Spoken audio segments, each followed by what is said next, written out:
I would like to believe that I had a relatively normal childhood. I grew up in a loving home, attended public school, and seemed to be a relatively average child in my own eyes.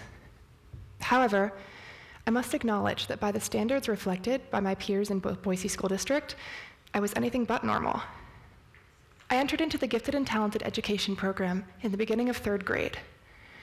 Previously, I had been incredibly bored in my courses. The pace was mind-numbingly slow, and it was recommended that I be evaluated for a more advanced course of study. The decision to make the move was irrefutable. I began to blossom in my new academic environment. My grades rose almost immediately, and I began to speak of my future career, college, and my goals. But most importantly of all, I found that I was finally able to make close friends.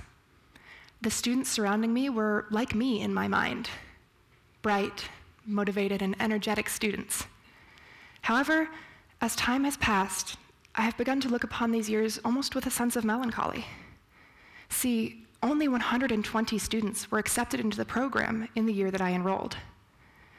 As time went on, I began to notice a severe difference in the way I approached education when compared to those who had not been allowed to interact with the GATE environment.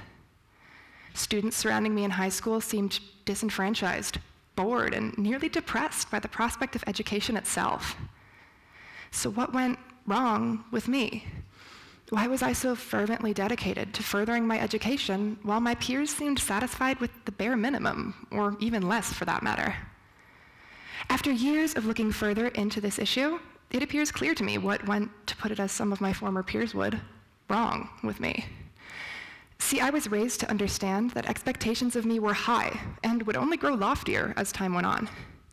Achieving grades which were just passing or doing anything, really, that the adults in my life didn't perceive to be my best was an unacceptable occurrence in my life. However, after further conversations with those my age and an analyzation of how parents and educators treated those around me, I have found that there is a severe disconnect between my lifestyle and that of my peers. Passing grades were celebrated. Scraping by was readily acknowledged as acceptable, and the general narrative surrounding those outside of me appeared to be, we believe this is the best you can do, and so we will celebrate it. I believe this is severely underselling the students who walked the halls of that high school with me. I met some of the most intelligent people I know to this day in high school. Musical geniuses, students who could solve complex calculus problems in a matter of seconds, or my chemistry lab partner who performed experiments advanced far beyond our curriculum in his garage at home. Parents these days are incredibly disconnected from their children, in both an academic and social sense. As I grew, I began to notice this phenomenon more and more in my daily life. Students surrounding me were socially removed from adult figures in their lives and seemed incredibly disdainful towards any communication stemming from these parties. It is my belief that adults today are led to believe that achieving the most basic of things is a feat for their children. Graduate high school, don't go to jail, don't get pregnant before you're 18. These remarkably low expectations are leading our children nationally to achieve lower and lower standards each year. Students commonly achieve passing grades, have low self-esteem in relation to education, and seem thoroughly convinced that they cannot achieve greater heights. See, we as a society must begin to acknowledge the expectations that we set for our youth often communicate to them what we believe they can do. If you tell a student that all they need to do is pass, it is easy for these young people with fragile self-esteem to believe that is all anybody believes they are capable of. See, these remarkably mediocre images of children are directly affecting the self-esteem of today's youth. One of the most shocking things I noticed during my time in the public education system was a lack of belief in ability held by my peers. Students commonly either beat themselves up for not immediately grasping information which was being taught, or didn't care, as they didn't believe they were able to retain information regardless. See, it is my sure belief that this is primarily due to two similar factors: self-perception and adult involvement. Beginning with adult involvement, many children attending the same schools as myself growing up had parents who seemed to fall on two ends of a wide spectrum. either not involved in their child's life nearly at all, or involved to such excess that the child had no room for respectful assertion of boundaries. Both can act as a severe detriment to the natural developmental process. An uninvolved parent communicates that no matter how hard their child tries, pride and praise may never be bestowed upon them. This can lead to a defeatist attitude.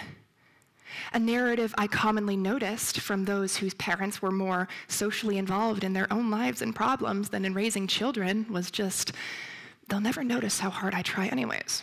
So what's the point? Alternatively, a parent who micromanages to the extreme can stir a need to rebel within their children. A certain amount of freedom is absolutely necessary in order to foster positive developmental growth and a development of work ethic, ambition, and goals.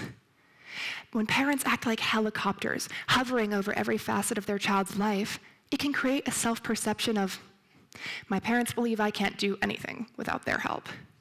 Maybe they're right, and I am inept. See, self-perception is the key to unlocking any human's potential. The way that we see ourselves directly affects what we will achieve in life, our general attitude, and our interpersonal relationships. I have seen droves of my former classmates exit the public education system and suddenly thrive outside of the environment which they felt told them they just couldn't do it. So it seems clear that we must work to alter the way today's children perceive themselves and outside parties perceive them. However, what is the most efficient way to go about achieving this? Firstly, we must work to alter our innate biases. Through a conversation between peers, the modern media, and common negative stereotypes surrounding children. You know the ones. Adjectives such as reckless, careless, unconcerned are extremely damaging and often lead to a cut and dry image of a young person, which people engaging with then apply to every young adult in their life. Active mental corrections, such as avoiding certain phrases or telling oneself, this is incorrect and a reflection of my biases, is a popular therapeutic practice, often utilized to assist those struggling with obsessive-compulsive disorder or other disorders relating to compulsive thought. However, it can also find a useful foothold in assisting those struggling with harmful biases. Turning our conversation and turning our verbiage to reflect a more positive standpoint can be remarkably effective. Turning a conversation's tone from demeaning to encouraging, uplifting, even inspiring alters the way communication in a general sense is perceived. Finally, encouraging those around you, parents, teachers, friends, simple acquaintances, to reconsider the way that they view young people in their own lives, whether it be a daughter, a son, friends, family, can be remarkably effective. Ladies and gentlemen, this is not an issue to be solved by thought alone. A certain degree of action, mobility, and pioneering minds will be required to turn the increasingly negative tide which has swept up our children.